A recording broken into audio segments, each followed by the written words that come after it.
Good morning, class. I want to take a look at the Sakai page to start out today, and then we're going to spend today talking about Newton's laws of motion.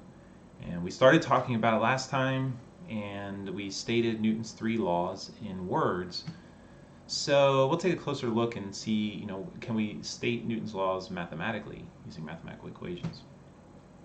All right, so that's what's on tap today. But Friday is your exam, and let's go to Sakai quickly. And I have under lessons. Oh, I don't like that. Week 4. Week 4 is not motion. Week 4 is. Let's call this. Let's just call it forces. All right, so if we go into week 4, the very first item here is exam 1 on 1D and 2D kinematics is this Friday, so 2 days from today. And let me reiterate, it's closed notes, closed book, equation sheet will be provided. Which equation sheet? This one, under course documents. There's a lot of stuff on here that doesn't apply to this exam.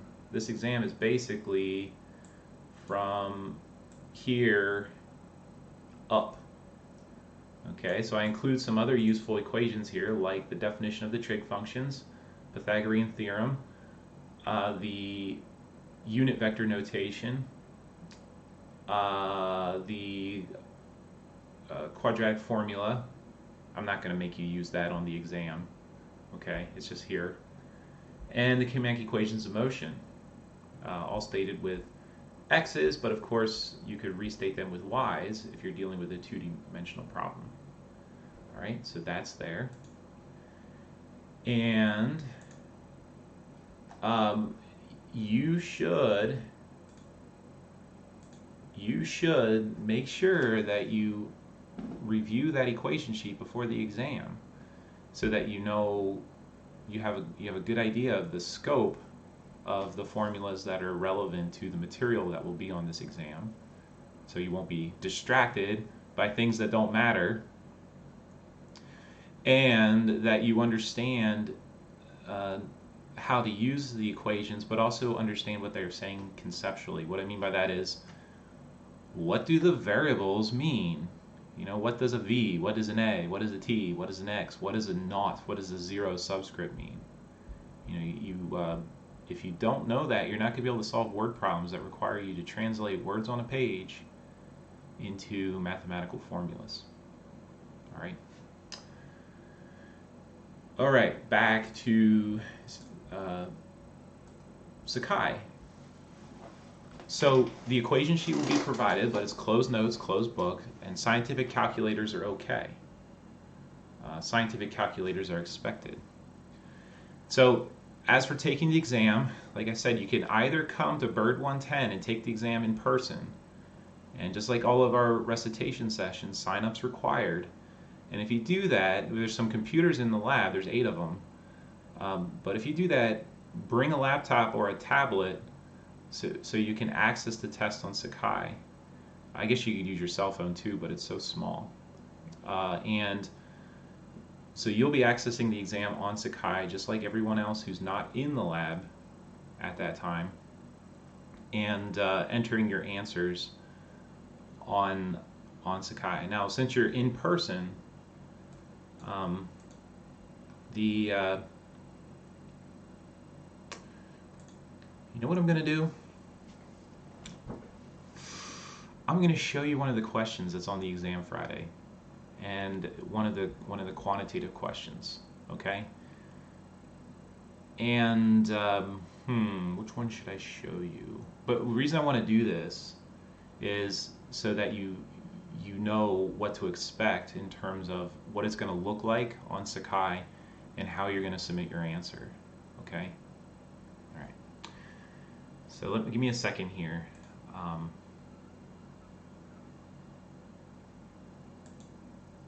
Let's see if I can find one.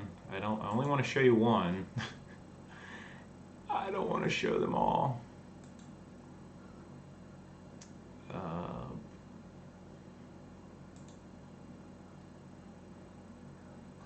I'm working on it. Give me a second here.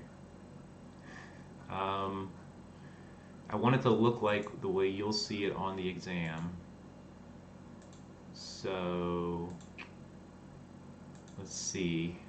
Got to be careful here. I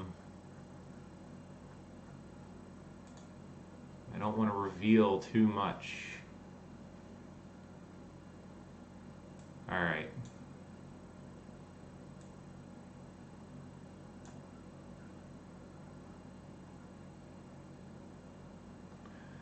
Oh man, okay, I'm gonna do this one. This is worth, oh. All right, this is worth 6 points.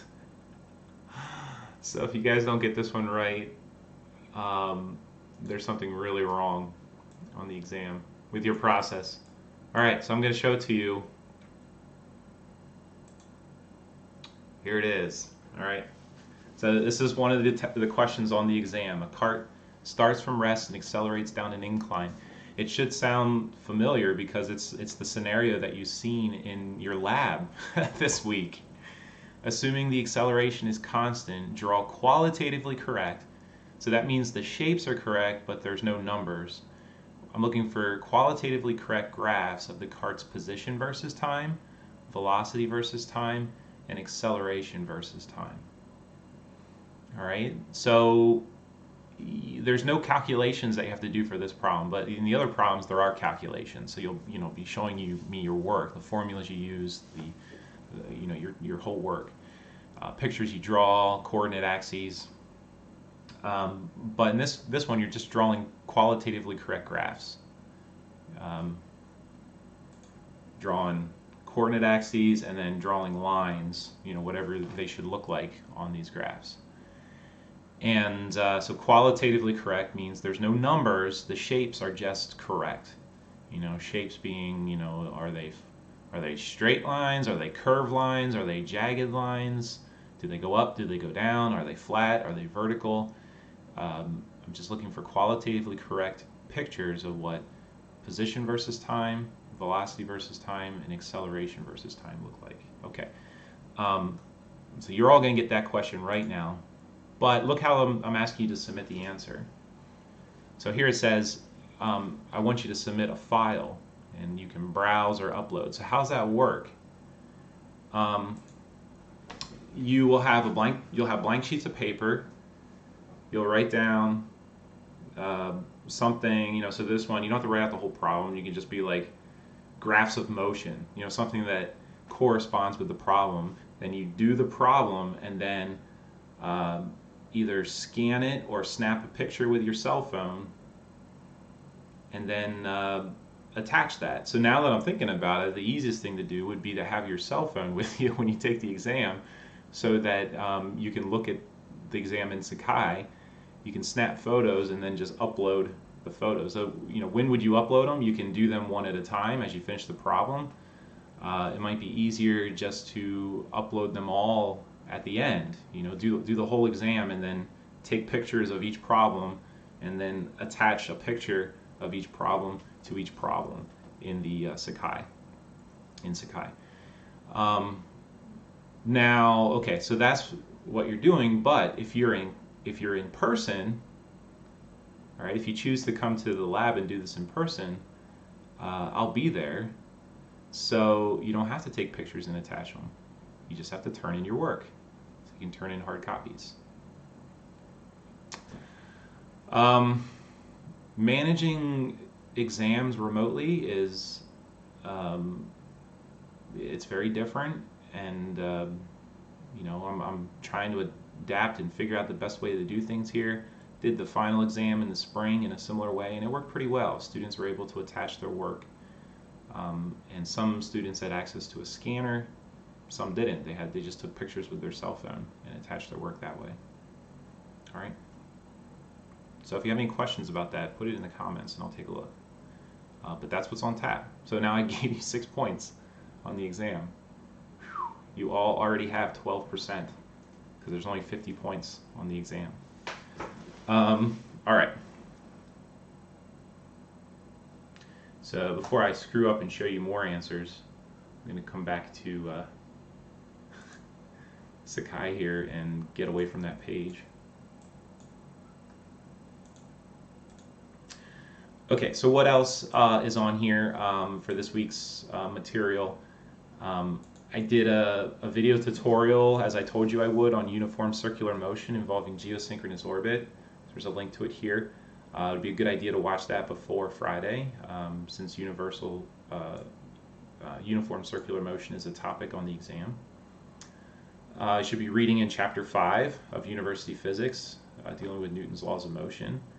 And I have slide decks for concept questions and also material posted on Sakai for this material. And there's a new homework assignment, homework 3 on Newton's laws.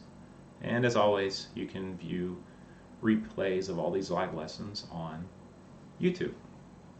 All right. Okay, so that's an overview of where we are and what's coming up on Friday. If you're coming on Friday, remember to use the sign-up sheet. Okay, there's limited space in that room. Okay, let's get back to Newton's laws of motion and let's take a look at this guy. So he's got epic hair, and don't know if it's a wig or his real hair, but that is a portrait of Sir Isaac Newton. And this is a work of genius. His Philosophia Naturalis Principia Mathematica, oftentimes just referred to as Principia. And it was published in 1687, so over 300 years ago. And you know, it's worth reflecting on this fact for a minute. So the physics that we're going to be learning in the next couple weeks, actually for the rest of the semester, is old knowledge by modern human standards. And what that means is, if you think about, you know, how quickly the world changes, you know, I hear people talk about statistics where like half of all the knowledge that humanity has been discovered or generated in the last 50 years. And you know, it seems like the pace of innovation, the pace of technological change and scientific discovery is ever increasing. And here you have a class that's dedicated to physics that's over 300 years old, at least in the case of Newton's laws, 300 years old. In the case of the discoveries of Galileo, even older. And the neat thing about that is it's a testament to the enduring quality of this knowledge and this way of making sense of the world. And you know, since Sir Isaac Newton, you know, in the 1900s especially, there's many new discoveries in physics in areas of quantum mechanics and relativity.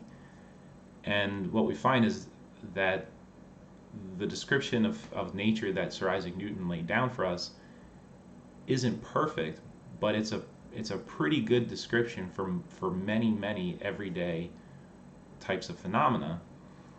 And we've added additional layers of understanding since then, but it's still foundational to our understanding of the universe. So it's stood the test of time, and will continue to stand the test of time. All right. So we got this guy, Sir Isaac Newton, and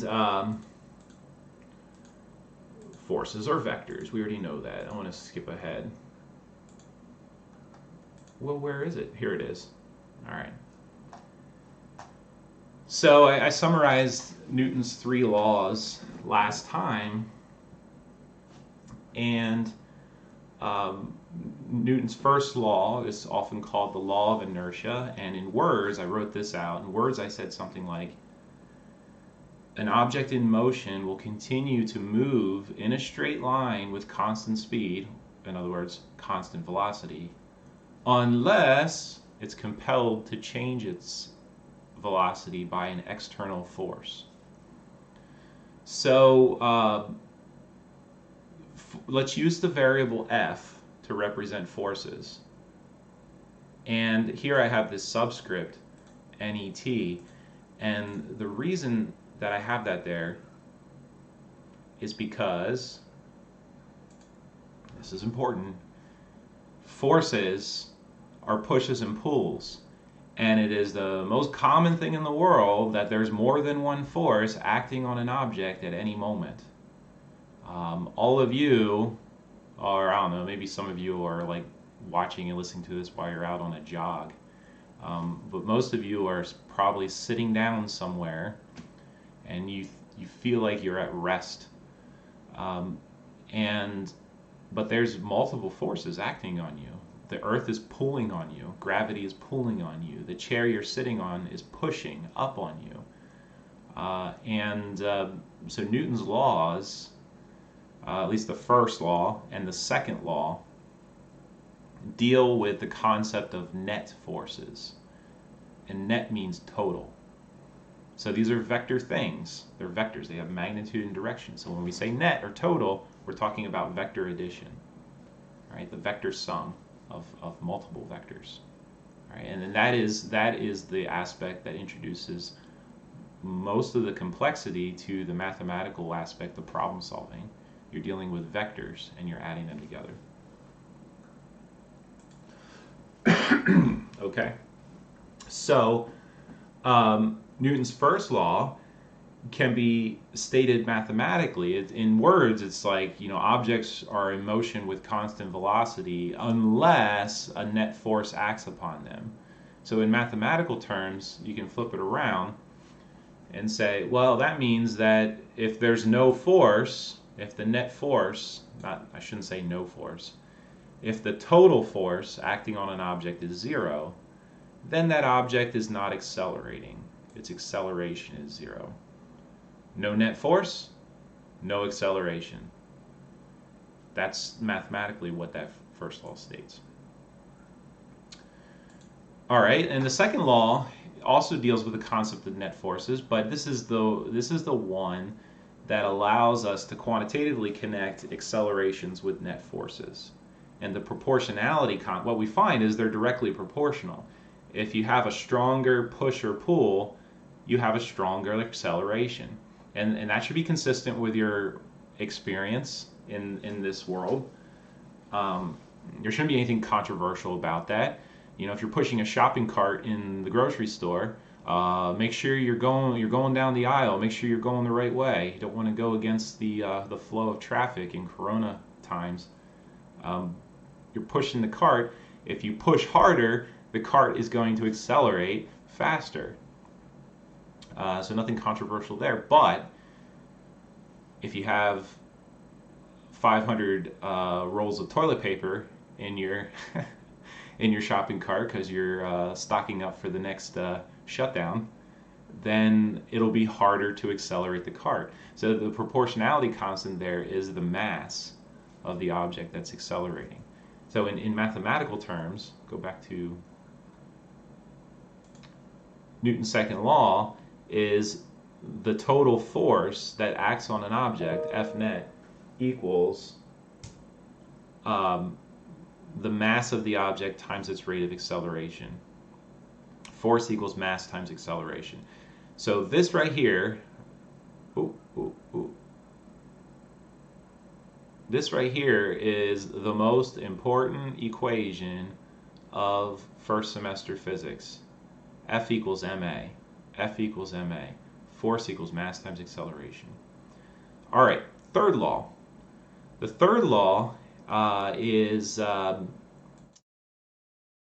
keep going. So the third law doesn't deal with net forces. First law and the second law deal with net forces acting on an object. All right. So the way to conceptualize the physical world, when you're applying the first or the second law, is you focus in on an object. So it's like, an apple hanging from a tree, or a rock falling down a well, or a child sliding down a slide. You focus in on a object, a single object. And in your mind, the rest of the universe melts away. And that's all there is. Okay? But then what you do is you say, what forces are acting on that object? So, the rest of the world bubbles back in a little bit. The child sliding down the slide, what forces are acting on that child? Well, you have gravity pulling down. The sliding board exerts a support force. We call those normal forces.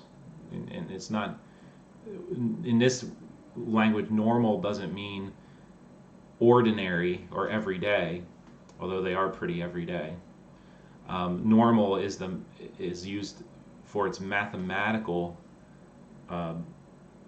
purposes, and if you guys have taken a lot of math courses, maybe you've encountered this, but normal is synonymous with perpendicular. Normal means perpendicular, so it's called a perpendicular support force. Maybe there's friction between the child's butt and the sliding board, and you want to model that. So, you're focusing on the child, but then you're asking, what are the forces that act on that child? And then you say, well, what is the total of all those forces? And that's the force that figures into the first and second law. All right, but the third law is different. The third law is all about interactions between objects. So the third law doesn't exist. You can't think about the universe as, will everything melt away except the object of interest. So the third law defines what are called action-reaction force pairs. And you might have heard this: for every action, there's an equal and opposite reaction, which is a pretty good way to state it. But I think it's missing some key words, because the most important aspect of, there's the two most important aspects of Newton's third law is that the action force and the reaction force are exerted on different objects. So you can state it like this: let's continue with the child. If Earth's gravity pulls on the child downward, the child's gravity pulls on the Earth upward. And or if the sliding board pushes up on the child's butt pushes down on the sliding board. So the way I'm describing this is action-reaction force pairs. They're two forces that are equal in magnitude, point in opposite direction, but one of those forces acts on object A and the other force acts on object B. So by definition, the third law involves interactions between two objects. And the first and second law is focus in on one object and everything else melts away. All right. The tool that we'll use in studying forces is called a free body diagram. Let me show you an example. Going back to the splash. Here we go. This is just showing that, if you're pushing on someone, this person is getting pushed on by two people. The net force is the vector sum of F1 and F2. Okay. I want to find we'll look at a couple examples here. So in these slides, there's a couple examples of what are called free body diagrams. Free body diagrams are a graphical way of focusing your mind on the object of interest. So if this is the scenario where you got this woman who's being pushed on by two other women, and woman one is pushing to the right, woman two is pushing up or straight ahead. But this woman here in the middle is the woman of interest, and you want to study her motion. So you're focusing in on this woman, and you draw what's called a free body diagram, and you think of her as a point particle, She's represented by this dot. And then on this dot, you draw vectors, arrows, to represent the forces that act on her. So there's an F1 and an F2. And if you want to know the total force, you would add those two forces together as vectors, and you'd get something like this picture up here. Okay. Here's a more complicated example. So let's say you want to know, how does this child in, well, it looks like a teenager. I'm pretty sure he has a mustache. How does this person accelerate in response to the forces that act upon him? And so you think of this as your system of focus. The child is in, or the person, and the person is in a wagon, and you draw a free body diagram to represent this person in the wagon. So you could, here I would call this a free body diagram too. It's just got a lot of detail. At the bare minimum, you just draw a little dot on your page, and then you start drawing arrows to represent all the pushes or pulls that act on that object. So this object right here, well, there's two people pushing, so each of them exert a force that's pointing rightward, and they're represented as F1 and F2 in the free body diagram. There's the force of gravity, and that's called W in this picture, and the reason is gravity is synonymous in physics.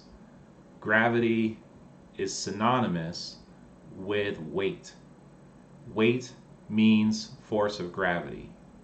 All right, and that's pretty different than everyday usage of that word. Now, mass is not the same thing as weight in physics.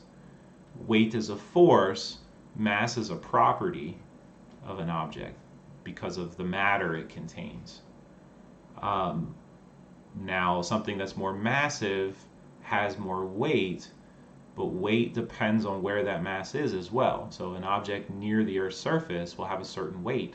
You move that same object to the moon, it'll have less weight because the moon exerts less gravity. So, but both places it has the same mass. You have an apple on the Earth, an apple on the moon, same mass, but different weights. So weight is the force of gravity. All right, so I call that W here. You might see that as in my uniform circular motion tutorial, I use F sub G for force of gravity. Your textbook uses W for weight. They're just variables. All right, so that's on the free body diagram. Well, the wagon is resting on the ground, and the ground holds up the wagon. If the ground wasn't there, it would fall through the earth.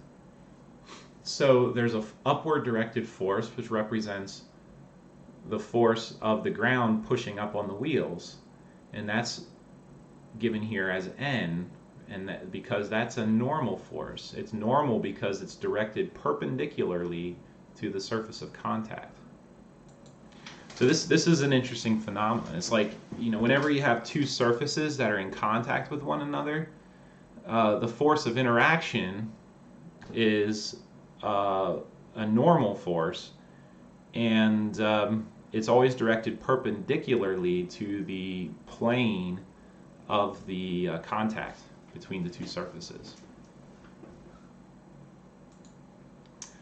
What else is here? Oh, well, there's also a frictional force, because as you push along, there's going to be friction in the wheels, friction in the road.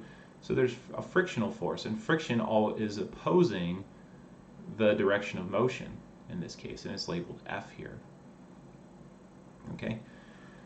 All right. So as we go through this material, part of what you'll be doing is learning how to apply free body diagrams effectively. So that's means that you're able to capture all of the forces and not miss any that act on an object. You focus in on one object and you ask what forces are acting on that object. So that's an important skill, being able to draw free body diagrams. Another one is then, well, how can you add together all those forces? They're vector quantities, and we're going to be dealing with motion in more than one dimension. So you have to be able to add things together as vectors. And then apply Newton's second law, that total force is equal to the mass of the object times its rate of acceleration. And okay, so that's going to be an important skill. Another thing we'll be focused on is writing down what are called force laws. There's some forces that we will encounter that can be represented using mathematical formulas that depend on other factors or constants that are at play in the problem. And two of them are right here in this free body diagram. Weight, we can write down what the weight of an object is in terms of its mass. And maybe we'll do that today. It'll take like 10 minutes. We'll see how that works. Friction, you can write down expressions to give you the magnitude of frictional forces, and it depends on actually a parameter of the materials. You know, if you have something sliding over another material, friction depends on what material you're dealing with. Wood, rubber, glass, Teflon, ice, metal. The material matters. So that's another part.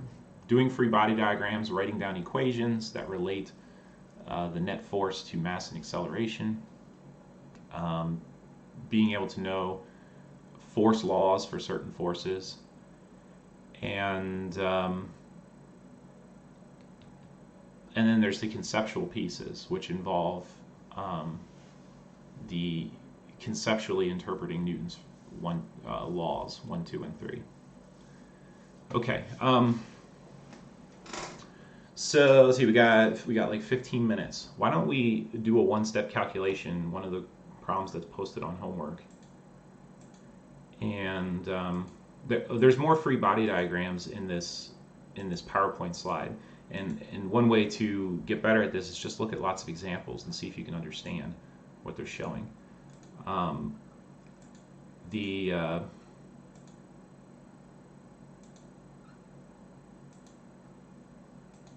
right. So let's take a look at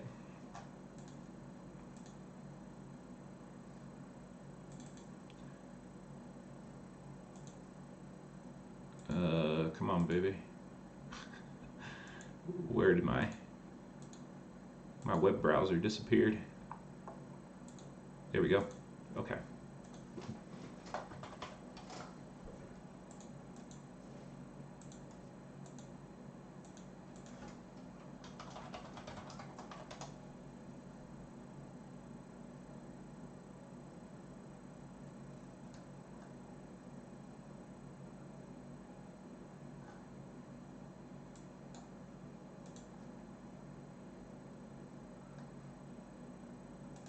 Wow, so many pop-ups.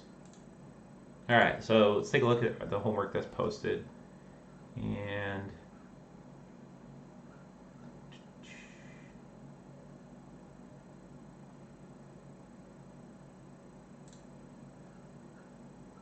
let's take a look at this one.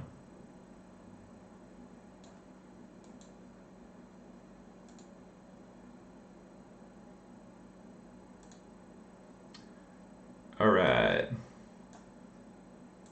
Sorry, I got a lot of windows open. I'm trying to get situated here. Here we go. Okay.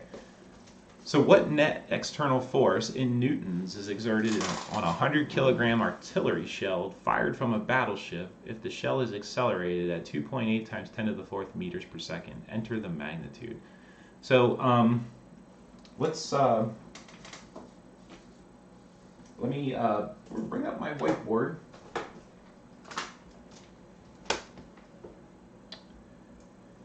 And let's take a look here. Oh, of course, that's not going to work. Why did it go away?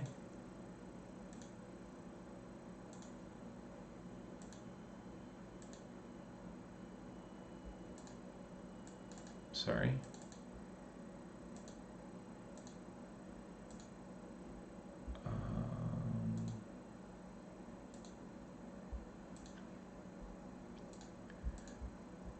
I'm having some tech problems here.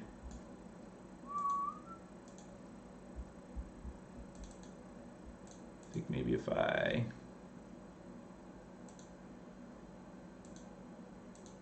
there we go. I don't know why that was so hard. All right, so I'll bring up my whiteboard and let's see if we can do this problem. So this is basically a one-step calculation. So let me read it again. What net external force in newtons is exerted on a 1,000 kilogram artillery shell fired from a battleship if the shell is accelerated at 2.8 times 10 to the 4th meters per second? So the things that were given, I could draw a picture. You know, here's the battleship, and there's the cannon, and it fires the projectile. But what we're interested in is, oh, that was bad. I'm trying to draw a projectile. There we go. And what we're interested in is zooming in on this object, and there's some net force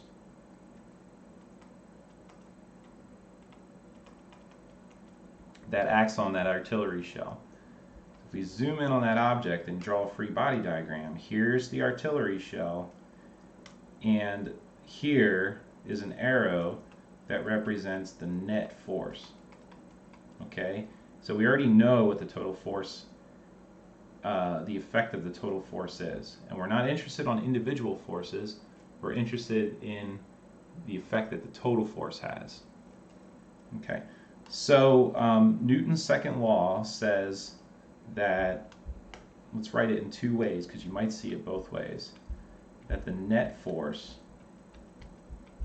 is equal to the mass of the object times its rate of acceleration. And of course both of these things are vector quantities. Forces and accelerations are vector quantities. And they're equal to one another, which means they point in the same direction. The net force points in the direction of the acceleration. So if the net force is pointing that way, the artillery shell is accelerating in the same direction. I like to write it like this. Instead of doing F subnet, I'll use the little sigma notation. Sigma F, sigma is shorthand for sum up all the forces. It's just two different ways of writing the same thing. All right, so in this problem we know that mass of the shell is 1,000 kilograms, and we know that acceleration is 2.8 times 10 to the 4th meters per second squared. So this is just a one-step calculation. Put those two things in that equation, multiply them together, and you get the net force. And they only want magnitude only, so we can just use the magnitudes here. Ignore direction.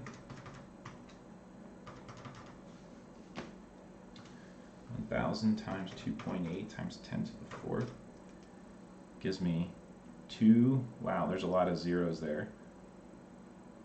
0, 0, 0.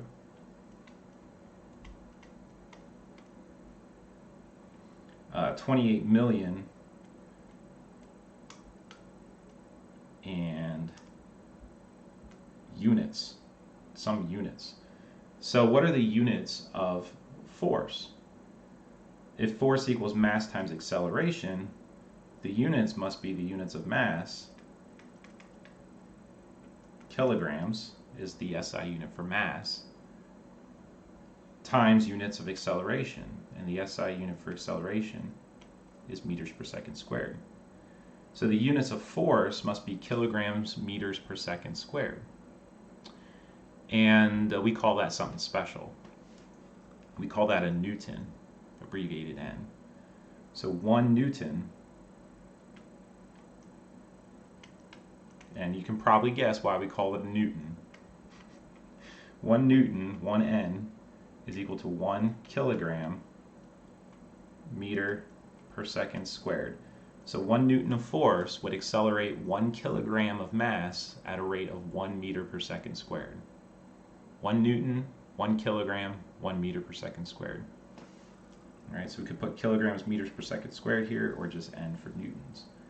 And that is our answer. Let me put it in here. So I told you it's just a one-step calculation. Let's use scientific notation. So it's 28 million. That's 28 times 10 to the 6th. And we'll submit the answer. Good. All right. Part B says, what is the magnitude of the force exerted on the ship by the artillery shell? Okay.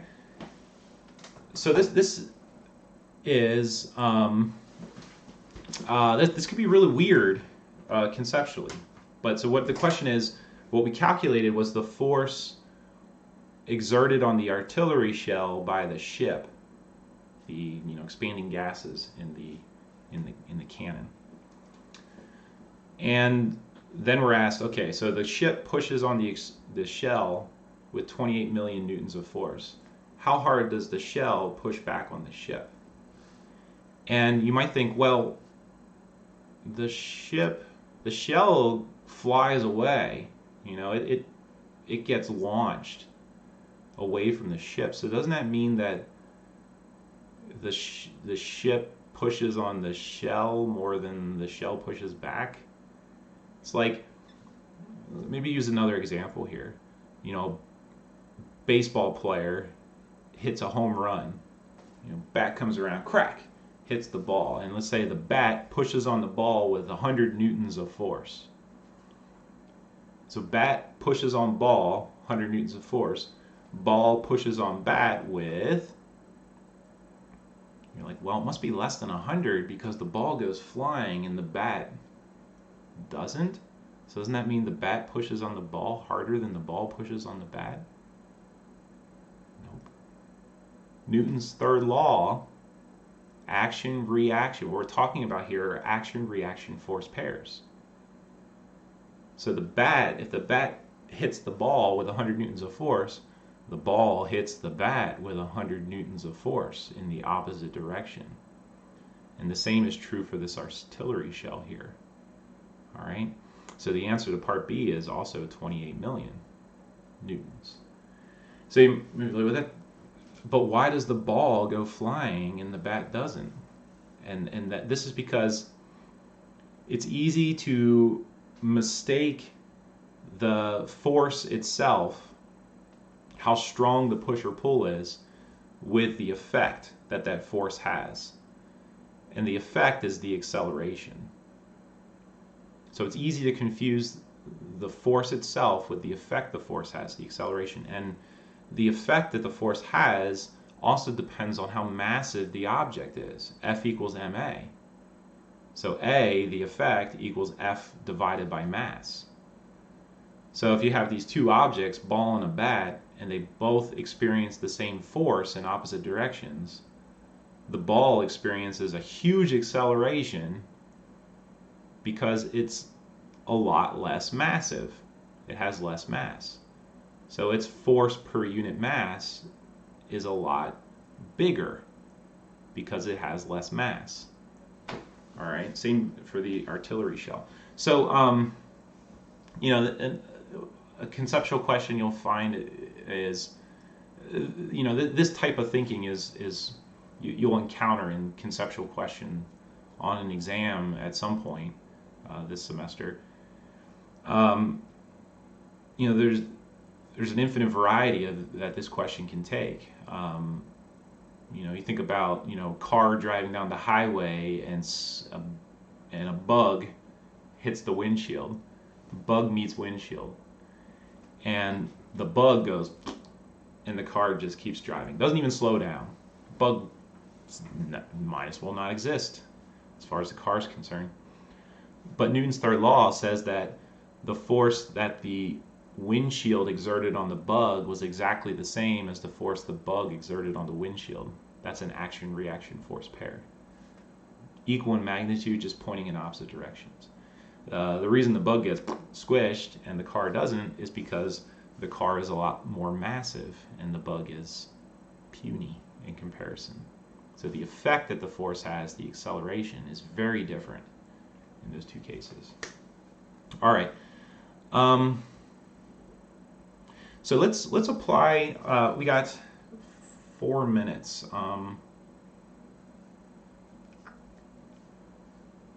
Let's see if we can do this. Okay. Hello, computer, wake up. All right. So let's apply Newton's second